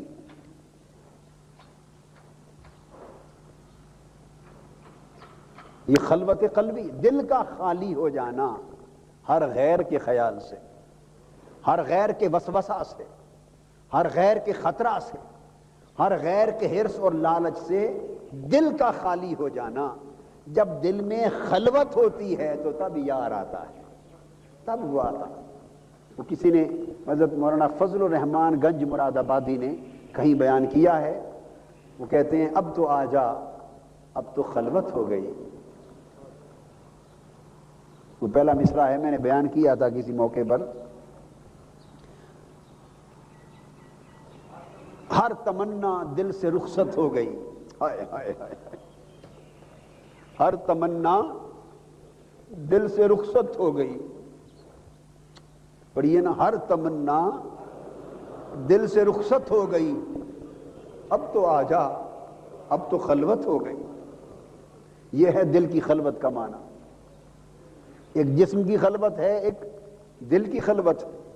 جسم کی خلوت تو ہم نے کر لی، جسم کی خلوت تو ہم نے کر لی کہ چلو اجتماعی صحیح مگر ایک گوشہ تنہائی میں آ گئے، دنیا کے ہجوم سے نکل آئے، گھر بار کے گورکھ دھندوں سے نکل آئے، دنیاوی کاروبار کے ہجوم سے نکل آئے، دنیاوی لین دین سے نکل آئے، دنیا کے تفکرات سے نکل آئے، جو دنیا اور اہل دنیا کا ہجوم تھا اس سے نکل آئے، اور ایک جسمانی خلوت تو ہو گئی۔ اب مولا جسمانی خلوت کرنا ہمارا کام تھا، اب دل میں خلوت کرنا تیرا کام ہے۔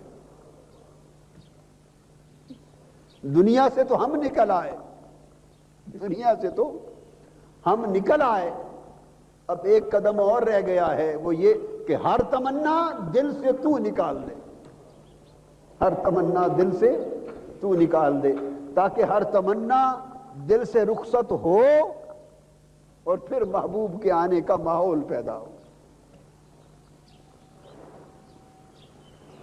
محبوب ہجوم میں نہیں ملا کرتے،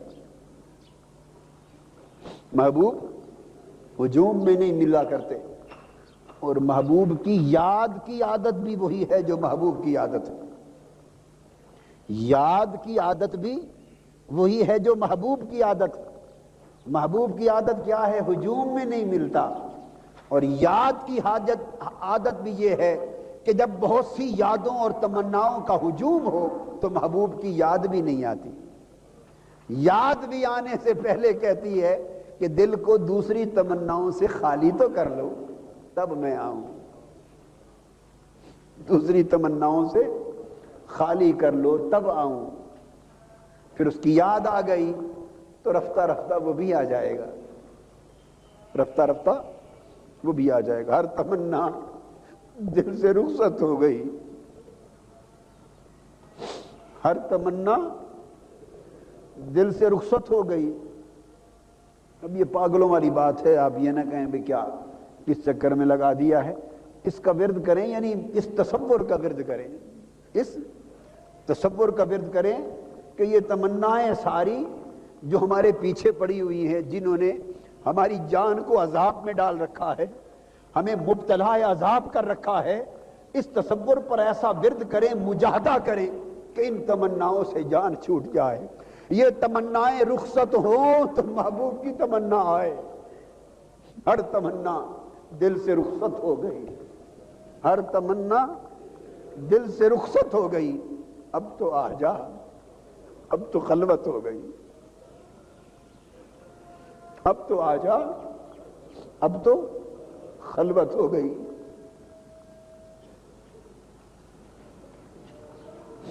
حقیقت یہ ہے جب حضور صلی اللہ علیہ وسلم غار حرا میں کئی دن گزارتے تھے نا خلوت میں، تو اس یاد الہی کا ایک خاص مزہ آتا تھا۔ یاد الہی کا خاص مزہ آتا تھا، اس براہ راست تعلق میں، نسبت میں ایک خاص لذت تھی، خاص کیف تھا۔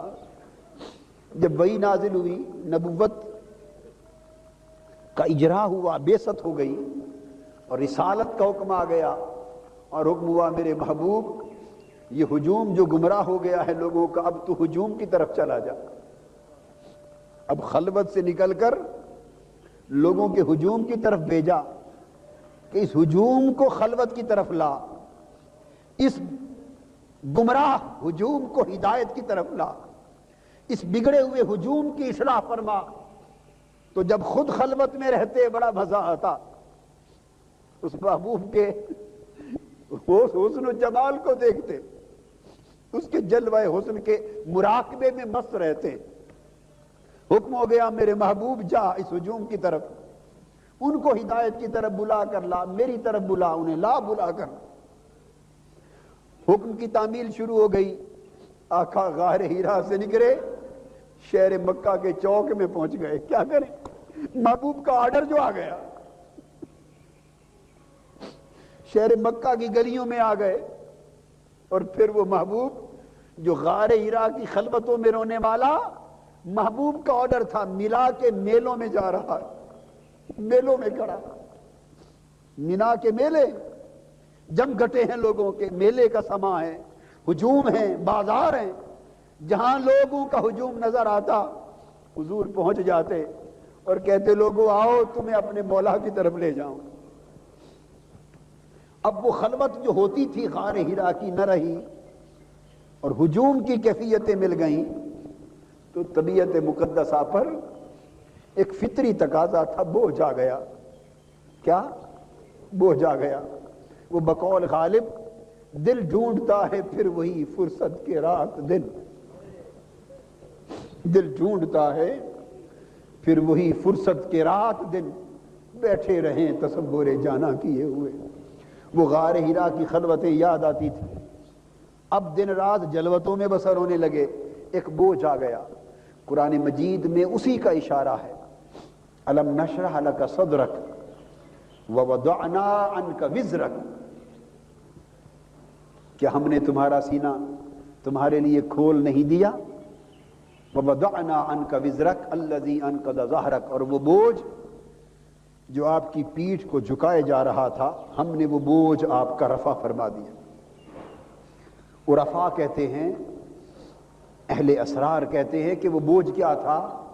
وہ یاد ستاتی تھی حرا کی خلوتوں کی، اور براہ راست محبوب سے رابطوں کی، اور اس کے ذکر و فکر میں مراقبوں کی یاد ستاتی، طبیعت میں بوجھ آ گیا۔ اللہ پاک نے فرمایا ہم نے وہ بوجھ رفع کر دیا۔ کیسے؟ حکم دیا محبوب تو ہمارے کام میں لگ گیا ہے، ہم تیرا کام کر دیتے۔ اور وہ کیا؟ حضور داتا صاحب فرماتے ہیں، داتا گنج بخش رضی اللہ تعالیٰ عنہ، مقام جمع الجمع عطا فرما دیا، مقام جمع الجمع عطا فرما دیا۔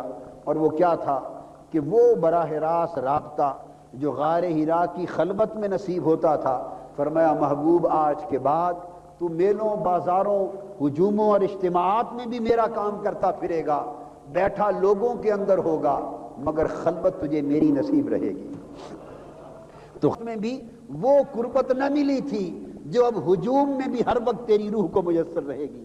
تو وہ حضور کی جلوت بھی خلوت بن گئی، جلوت بھی خلوت بن گئی۔ یہ فیض پھر حضور علیہ السلام کی امت کو بھی نصیب ہوتا ہے، امت کو بھی نصیب ہوتا ہے، یہ فیض نصیب ہوتا ہے۔ آقا کی امت کو حضور علیہ السلام کی اتباع سے نصیب ہوتا ہے کہ وہ لوگ جو اپنی خلوت کو مضبوط کر لیتے ہیں، اپنی خلوت کو مضبوط کر لیتے ہیں، اور خلوت جب اتنی مضبوط ہو جاتی ہے کہ اس میں خلل نہیں رہتا تو پھر وہ جلوت میں بھی رہے تو جلوت میں خلوت نصیب رہتی ہے، جلوت میں خلوت نصیب رہتی ہے۔ مگر جلوت میں خلوت یہ ملتی اس وقت ہے جب خلوت پختہ ہو جائے، تنہائی پختہ ہو جائے۔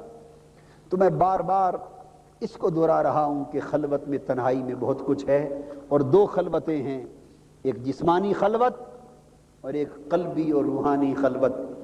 جسمانی خلوت کا سفر ہم طے کر آئے ہیں، چند دنوں کے لیے صحیح، مگر اس سبق کو عمر بھر یاد رکھنا ہے، سال کے 11 مہینوں میں یاد رکھنا ہے۔ ایک رات کا سبق، کیا دوستو، رات والا سبق کبھی نہ بھولیے گا، رات سے رابطہ نہ توڑیے گا۔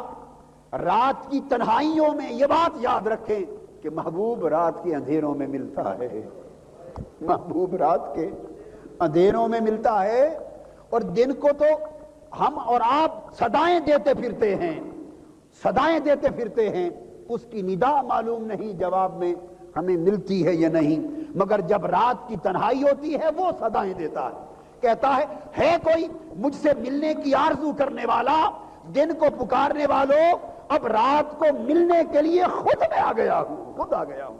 رات کا سبق کبھی نہ بھولنا، اوئے ہوئے ہوئے ہوئے ہوئے،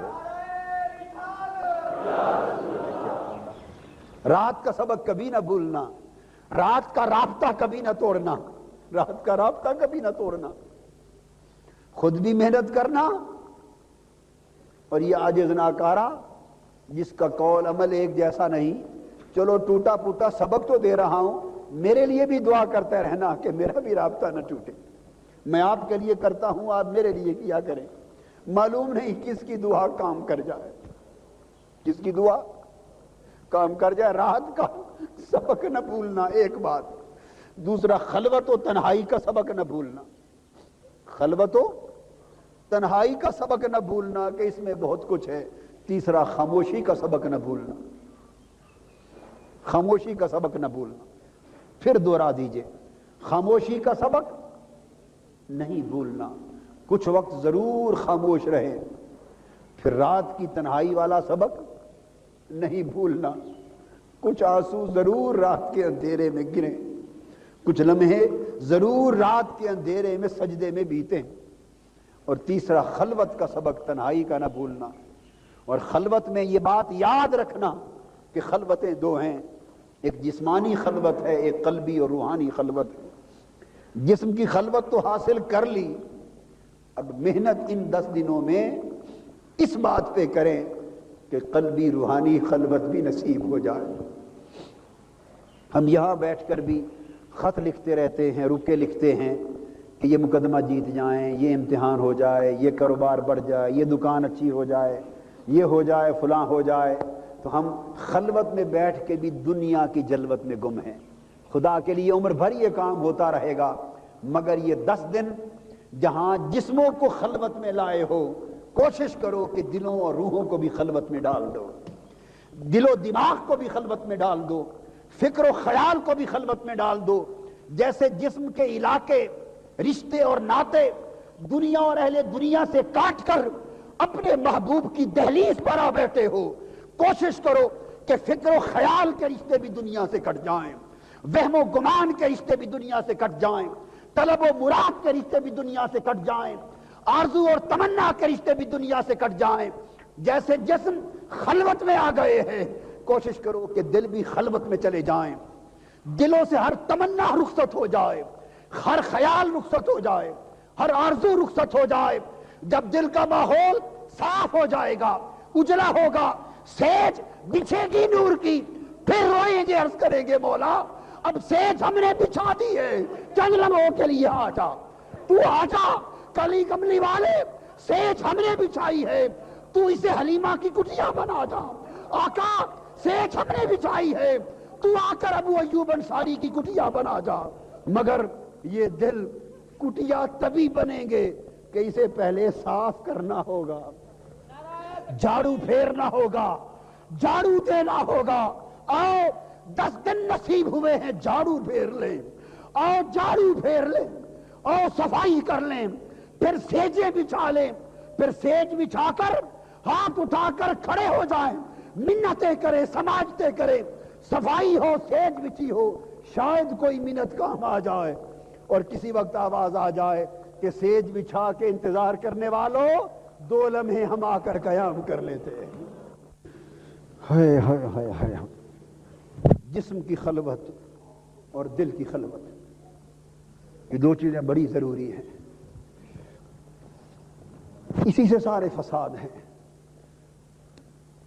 دل کو چونکہ خلوت نصیب نہیں، پھر سارے فساد ہیں، پھر خطرات بھی لگے رہتے ہیں، وسوسے بھی لگے رہتے ہیں، کبھی اپنا دھیان لگا رہتا ہے میں کا، کبھی ہم میں ہی کو نہیں بھولتے، پھر اور کسی کو کیا یاد کریں، اس میں نے ستیہ ناش کر دیا، یہ میں حجاب بن گئی ہے، مولا اس میں کے بت کو تو توڑ دے، ہماری میں کو جائیں اٹھ کر تو کم سے کم میں کا بت تو پاش ہو جائے، اور ایسا ٹوٹے کہ پھر مرتے دم تک دوبارہ پلٹ کر اس نہاں خانہ دل میں نہ آئے۔ کبھی میں کا سارا فساد ہے، کبھی دنیا ہے، کبھی حرص ہے، کبھی لالچ ہے، کبھی نمود ہے، کبھی نمائش ہے، کبھی ہوس ہے، کبھی کچھ ہے، کبھی کچھ ہے، سب کچھ ہے، نہیں تو اس محبوب کا جلوہ نہیں جس کے لیے سب کچھ۔ ہائے ہائے ہائے، تو فرمایا کہ حضرت عیسیٰ علیہ السلام کی نعمت کا آغاز بھی تب ہوا جب وہ خلوت میں گئیں۔ فاتخذت من دونہم حجابا، انہوں نے پردہ تان لیا، گھر والوں سے پردے میں ہو گئی، پردہ تان لیا۔ تو یہ دنیا اور اہل دنیا سے کچھ پردہ ہونا چاہیے، دنیا اور اہل دنیا سے کچھ پردہ ہونا چاہیے، کچھ جدائی ہونی چاہیے۔ ہم بڑے کھب گئے، اور یہ زمانہ پچھلے 5 سال میں تو میں دیکھ رہا ہوں حضور علیہ السلام کی امت پر جو ابتلا کا دور ہے، ان پچھلے 5 سالوں میں میں دیکھ رہا ہوں 4-5 سالوں میں کہ بڑی دنیا آ گئی ہے دلوں کے اندر۔ اور حضور علیہ السلام نے فرمایا تھا اپنی امت کے حوالے سے کہ مجھے اپنے بعد اس کا ڈر نہیں کہ تم شرک میں مبتلا ہو جاؤ گے، اس کا ڈر ہے کہ دنیا میں مبتلا ہو جائیں۔ ہم دنیا میں مبتلا ہو گئے، ہائے دنیا کی پرستش آ گئی ہے، بڑی آ گئی ہے، دین پیچھے رہ گیا ہے، لوگ دین کو چھوڑ گئے ہیں، دنیا کی پوجا شروع ہے، دنیا کی پوجا شروع ہے، امت پر بڑا کڑا وقت۔ اور جب یہ حجاب دنیا اور اہل دنیا سے کیا، تھوڑا گوشہ تنہائی ہوا، تو فارسلنا الیہا روحنا، پھر ہم نے اپنے روح الامین کو بھیج دیا، پھر جبرائیل امین آ گئے۔ تو تھوڑا حجاب جب دنیا سے ہوتا ہے تو پھر محبوب کا نمائندہ آتا ہے، محبوب کا نمائندہ آتا ہے، محبوب کی خبر لاتا ہے، محبوب کی خبر لاتا ہے۔ فتمثل لها بشرا سویا، اور ان کو پورا بشری صورت میں پورا انسان بنا کر، آدمی کی صورت میں پورا بشری پیکر بنا کے بھیجا۔ تو جب کچھ لمحوں کے لیے لوگوں سے حجاب میں ہوتے ہیں، یہ بات توجہ طلب ہے، جب کچھ لمحوں کے لیے لوگوں سے حجاب کیا جائے تو تب حسن مطلق اپنا حجاب پلٹتا ہے۔ اگر لوگوں سے حجاب نہ رہے تو وہ حجاب میں رہتا ہے، اگر لوگوں سے حجاب نہ رہے، ہجوم رہے، گل مل کے رہیں، اور لوگوں سے حجاب نہ کیا جائے تو پھر بولیے نا وہ حجاب میں رہتا ہے۔ وہ کون؟ وہ کون؟ بولیے نا، ہائے ہائے ہائے، وہ حجاب میں رہتا، اور وہ ہے، اور وہ ہے، اور ہم اس کے حجاب میں رہنے پر راضی پھرتے، فکر ہی کوئی نہیں۔ لوگوں سے حجاب نہیں ہٹا تو وہ حجاب میں ہے، اور جب لوگوں سے حجاب ہو جائے، لوگوں سے حجاب ہو جائے، اسی حجاب سے دل میں خلوت ہوتی ہے۔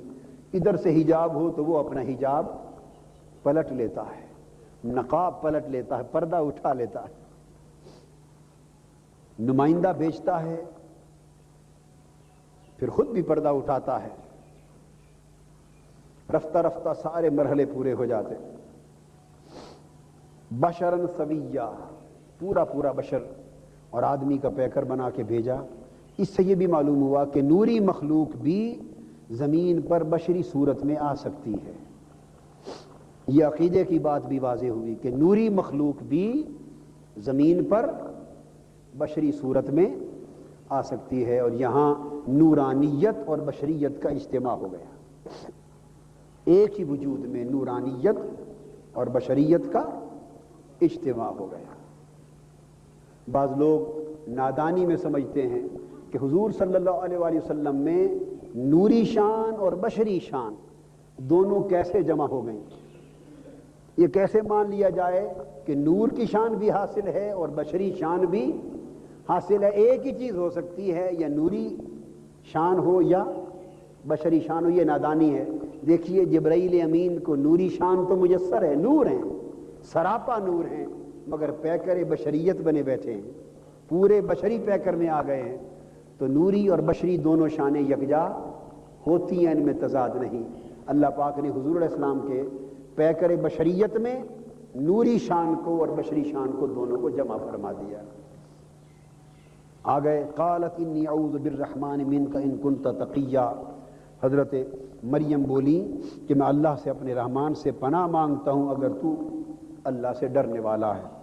تو یہاں اشارہ اس امر کی طرف ہے کہ کثرت کے ساتھ اللہ کی پناہ مانگنی چاہیے، کثرت کے ساتھ اللہ کی بولیے پناہ۔ انسان کے اندر گناہوں سے بچنے کی طاقت نہیں ہے، گناہوں سے، نافرمانیوں سے بچنے کی طاقت نہیں ہے۔ اسے چاہیے کہ ہر وقت اللہ کی پناہ مانگے، اللہ کی پناہ مانگے۔ اللہ کی پناہ ہی میں بندے کی حفاظت ہے۔ ہر وقت انسان اللہ سے ڈرے اور اللہ کی پناہ مانگے۔ قال انما انا رسول ربک لاہب لک غلاما زکیا، تو سیدنا جبرائیل امین نے جواب دیا، اے مریم ڈریے نہیں، میں تمہارے آپ کے رب کی طرف سے اس کا پیغامبر ہوں، اس کا بھیجا ہوا آیا ہوں۔ تو یہاں سے یہ بھی معلوم ہوا کہ اللہ کے بندگان خاص کی طرف ملائکہ آتے ہیں، اللہ کے بندگان خاص کی طرف ملائکہ آتے۔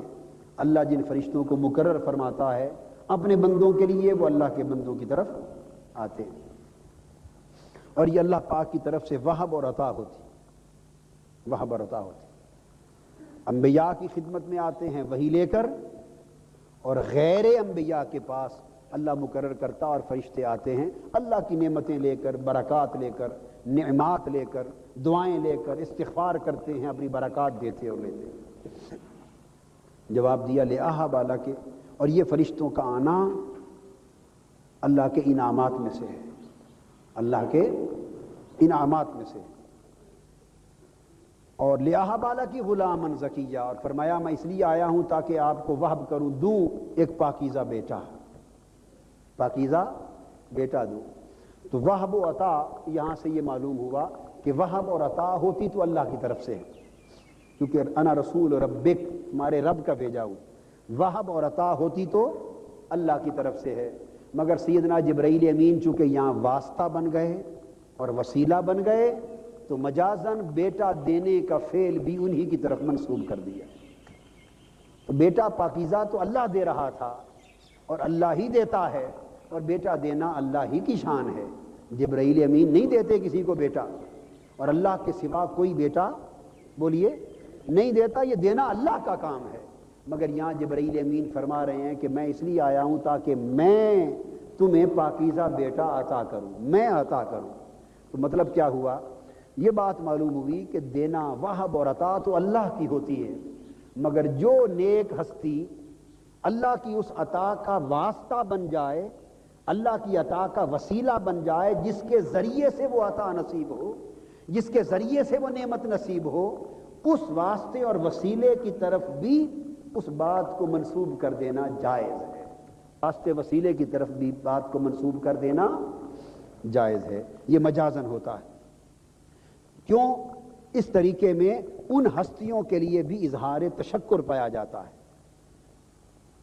جو اللہ کی نعمت کا باعث بنی اور جن کے ذریعے سے اللہ کی نعمت نصیب ہوئی اور جو اللہ کے انعامات کا سبب بنی، وہ سبب بنی، تو ان کے لیے بھی شکر کا اظہار ہو جاتا ہے، اظہار تشکر ہو جاتا ہے کہ اس نیک صالح بندے ولی یا برگزیدہ ہستی کے ذریعے اس کے سبب سے مجھے اللہ کی یہ نعمت نصیب ہوئی۔ تو بندہ اللہ کا بھی شاکر ہوتا ہے اور اللہ کے اس بندے کا بھی شکریہ ادا کرتا ہے اس طرح کہ جس کے ذریعے سے اللہ کی نعمت نصیب ہوئی۔ اور حضور علیہ الصلوۃ والسلام نے فرمایا کہ جو بندہ بندوں کا شکر نہیں کرتا وہ اللہ کا شکر نہیں کرتا، جو بندوں کا شکریہ ادا نہیں کرتا وہ اللہ کا شکر بھی ادا نہیں کرتا۔ قالت انا یکون لی غلام ولم یمسسنی بشر ولم اک بغیا، یہ وہی کل والی بات آ گئی، وہی کیفیتیں ہیں، احوال ایک جیسے ہوتے ہیں۔ جب سیدنا زکریا علیہ السلام کو اللہ کی نعمت کی خوشخبری ملی، وعدہ ملا کہ بیٹا ملے گا، یحییٰ ملیں گے، تو وعدہ سن کر بتقاضائے بشریت تعجب اور حیرت میں پڑ گئے، تعجب اور حیرت میں پڑ گئے۔ میں نے یہ نقطہ بڑی تفصیل سے سمجھایا تھا، کیوں کہ دھیان اسباب کی طرف تھا، کھڑے ماحول اسباب میں تھے، ماحول اسباب میں کھڑے تھے، کبھی اپنے بڑھاپے پر نگاہ تھی، کبھی اپنی بیوی کے بانجھ پر نگاہ تھی، تو اسباب کے ماحول میں تھے، اسباب کی دنیا میں تھے، اسباب کی طرف دھیان تھا، اور ورائے اسباب نعمت ملنے کی خبر سنی تو بتقاضائے فطری تعجب اور حیرت میں آ گئے۔ بالکل یہی کیفیت حضرت مریم کی ہے، شادی نہیں ہوئی، پاکیزہ ہیں، کسی بشر نے چھوا نہیں، طہارت ہے ظاہر و باطن کی، بغیر شادی بغیر کسی انسان کے مس کے، کھڑی عالم اسباب میں، دھیان اسباب کی طرف ہے، اور ورائے اسباب بیٹے کی نعمت اور بیٹے کے تولد کی خبر سنی تو اسباب کی طرف دھیان کی وجہ سے یکایک حیرت میں گم ہو گئیں، تعجب میں گم ہو گئیں۔ خدا کی قدرت کا انکار نہ تھا، قدرت کا انکار نہ تھا، ماحول اسباب میں کھڑے ہو کر ورائے اسباب نعمت کی بات سنی تو حیرت آ گئی۔ عرض کیا مولا یہ کس طرح بیٹا ہوگا، مجھے تو کسی بشر نے آج تک چھوا نہیں، اور میں نافرمانی سے بھی پاک ہوں، گناہوں سے بھی پاک ہوں، تو بیٹا کیسے ملے گا؟ ایک سوال کیا، اس پر اللہ رب العزت کا جواب آیا، قال کذالک، وہی جواب جو ادھر دیا تھا، وہ کیا؟ قال ربک هو علی ہین، وہاں بھی یہی بات فرمائی تھی، قال کذالک قال ربک هو علی ہین، وہاں بھی یہ جواب تھا، یہاں بھی یہی جواب ہے۔ وہاں فرمایا زکریا اب میری نعمت کی خبر سن کے ذرا اسباب کی دنیا سے نکل اور دھیان اسباب سے ہٹا اور مسبب کی طرف لگا۔ ادھر حضرت مریم سے فرمایا مریم تیرا کہنا بجا ہے مگر یہ اسباب کی بات ہے، اب ذرا اسباب سے نکل اور مسبب کی طرف دیکھ، اسباب کے لیے ناممکن ہے مگر مسبب کے لیے ناممکن نہیں ہے۔ کیا ہوا؟ میرے لیے آسان ہے، میں عطا کر دوں گا۔ تو قدرت الہیہ پر یقین پیدا کرایا، اسباب سے ہٹا کر مسبب کی طرف دھیان لگایا، اور فرمایا وَلِنَجْعَلَهُ آیَةً لِلنَّاسِ، اور یہ جو نعمت ہم عطا کرنے والے ہیں، یہ بیٹا ہم عطا کرنے والے ہیں، اس میں کیا ہے کہ یہ اللہ کی خاص نعمت ہے، اللہ کی خاص رحمت ہے، تو لوگوں کے لیے اس اللہ کی رحمت کو ہم نشانی بنانا چاہتے ہیں، لوگوں کے لیے نشانی بنانا چاہتے ہیں۔ تو معلوم ہوا کہ اہل اللہ پر، اللہ والوں پر اللہ کی جو خاص نعمتیں ہوتی ہیں اور اللہ کی جو خاص رحمتیں ہوتی ہیں، وہ خاص نعمتیں اور رحمتیں لوگوں کے لیے اللہ کی نشانیاں بن جاتی ہیں۔ آیۃ لنجعلہ آیۃ للناس، وہ لوگوں کے لیے نشانی بن جاتی تاکہ ان نشانیوں سے لوگوں کو بھی ہدایت ملے اور لوگوں کو بھی اللہ کی قدرت پر یقین آئے اور لوگوں کا بھی رجوع اللہ کی طرف ہو اور لوگوں کے ایمان اور ایمان کو پختگی نصیب ہو۔ نعمتیں رحمتیں اللہ والوں پر، اللہ کے بندوں پر ہوتی، مگر اللہ کے بندوں پر وہ کی گئی نعمتیں دوسرے لوگوں کے لیے اللہ کی نشانیاں بن جاتی ہیں۔ اور صرف یہی نہیں بلکہ وَرَحْمَةً مِنَّا، ایک تو اللہ کی نشانی بن جاتی ہے، اور پھر وہ لوگ جن پر اللہ کا انعام ہوتا ہے، جن پر اللہ کی نعمتوں کا ورود ہوتا ہے، وہ لوگوں کے لیے اللہ کی نشانی بھی بن جاتے ہیں، اور ان لوگوں کا وجود لوگوں کے لیے اللہ کی رحمت بھی بن جاتا ہے۔ منا، ایک تو ہم اس وجود مسعود کو لوگوں کے لیے اپنی نشانی بنا دیں گے، اور ایک اس وجود مبارک کو لوگوں کے لیے اپنی رحمت بنا دیں گے۔ لہذا اس اللہ کے نیک بندے کے وجود سے جس پر اللہ کا انعام ہوتا ہے، اس سے لوگوں کو اللہ کی طرف ہدایت بھی ملتی ہے، اس وجود سے اللہ کی راہ بھی ملتی ہے، اس وجود سے لوگوں کو اللہ کی معرفت بھی ملتی ہے، اس وجود سے لوگوں کو اللہ کا نشان بھی ملتا ہے، اور ایک اس وجود سے لوگوں کو اللہ کی رحمت بھی ملتی ہے۔ اس وجود کے ذریعے اللہ پاک اپنی رحمتیں بانٹتے ہیں، اپنی ہدایت بانٹتے ہیں، اپنی رحمت بانٹتے ہیں، اپنی نعمت بانٹتے ہیں، اپنا کرم بانٹتے ہیں، اپنی سخاوت بانٹتے ہیں۔ تو وہ اللہ کا بندہ ہوتا تو بندہ ہے، مگر اسے عام بندوں جیسا بندہ نہیں سمجھنا چاہیے کہ وہ اللہ کی نعمت ہوتا ہے، وہ اللہ کی آیت ہوتا ہے، وہ اللہ کی رحمت ہوتا ہے۔ وہ بندہ اللہ کی نعمت ہوتا ہے۔ تین باتیں یاد رکھیں، وہ بندہ اللہ کی، بولیے، نعمت ہوتا ہے، وہ بندہ اللہ کی آیت ہوتا ہے، نشانی ہوتا ہے، اور وہ بندہ اللہ کی رحمت ہوتا ہے۔ تو نعمت الہیہ اس بندے کا وجود ہے، آیت الہیہ اس بندے کا وجود ہے، اور رحمت الہیہ اس بندے کا وجود ہے۔ وَكَانَ أَمْرًا مَقْضِيًّا، اور فرمایا کہ اللہ جو امر طے فرما لیتے ہیں وہ امر ہو جاتا ہے، جو فیصلہ اللہ فرما لیتا ہے وہ فیصلہ ہو جاتا ہے، وہ فیصلہ ہو جاتا۔ آج کا جو درس ہے یہ آیت نمبر 21 تک کے بیان پہ ختم کرتے ہیں۔ اللہ پاک قرآن مجید کے ان معارف کو سمجھنے کی اور ان سے بہرہ اندوز ہونے اور اپنے قلب و باطن کو منور کرنے اور مستفیض کرنے کی توفیق مرحمت فرمائے۔ وما علینا الا البلاغ۔